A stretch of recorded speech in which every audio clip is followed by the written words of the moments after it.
What was Ed's relationship to drugs? Chris Palames, Boston, Well, Massachusetts. it's more than Ed's feelings about drugs. You know, Ed was this California hippie guy.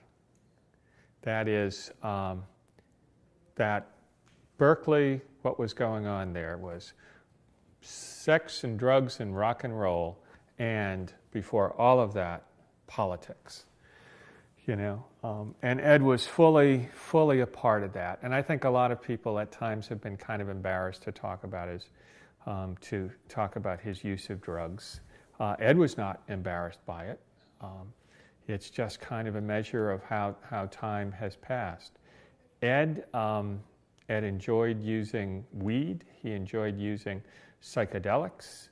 His use of drugs was up, affirmative, and cosmic. It was tied to also Ed's sense of connection to this wondrous universe. You know, I mean, maybe that's the cliche about, about drug use. Yeah, I experienced the death and rebirth of the universe. But for Ed particularly, where he had been so close to death and was always, right on that edge with that sense of his mortality, he used recreational drugs in part as, it was part of being together, but it was also part of this other sense of there is more than we have dreamed of in our philosophies.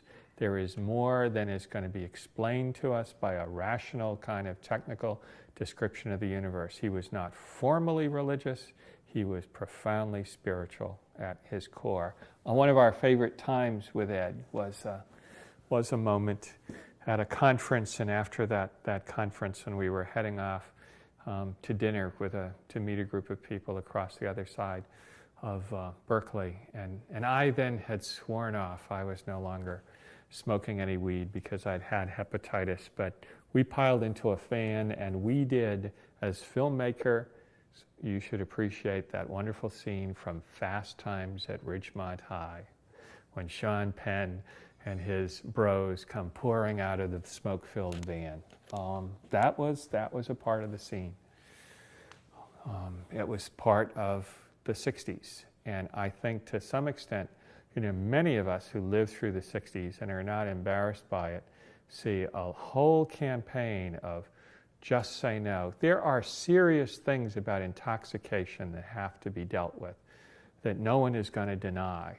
When drugs and alcohol become a real problem in your life, the point is you have to recognize where that problem arises in your own life and deal with it. What we've had is a drug policy that's been an excuse, and it's been an excuse for this, new wave of racism in the country and the incarceration of young black men overwhelmingly, while white guys who are putting, costly blow up their nose are going to get off, but the young black men and women are going to get busted and incarcerated for it. I don't know, I imagine, I can't say that Ed would be uncomfortable with the term drug abuser. Because partly what you have to do is re-own the language to explain what is really going on.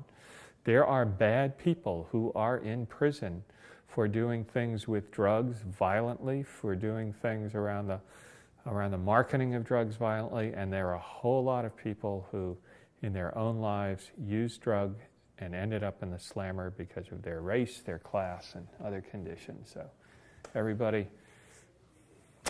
when they appoint that next creeping conservative to the Supreme Court, let's all start singing, "Everybody Must Get Stoned."